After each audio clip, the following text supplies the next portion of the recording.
খসড়া ভোটার তালিকা প্রকাশ করেছে নির্বাচন কমিশন ইসি।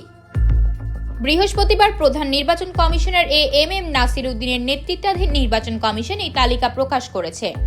প্রকাশিত তালিকা অনুযায়ী বর্তমানে দেশে মোট ভোটার 12,36,83,512 জন। এবছর 18,33,352 জন ভোটার বেড়েছে। ভোটার বৃদ্ধির হার 1.5%।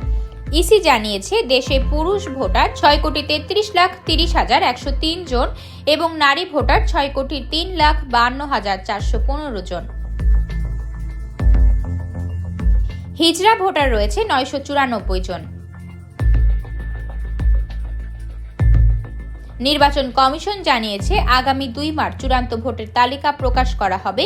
এর আগে 17 জানুয়ারি পর্যন্ত ভোটার সংক্রান্ত দাবি ও আপত্তি জানানোর শেষ দিন, আর এ বিষয়ে শুনানি নিষ্পত্তির শেষ দিন আগামী 30 জানুয়ারি।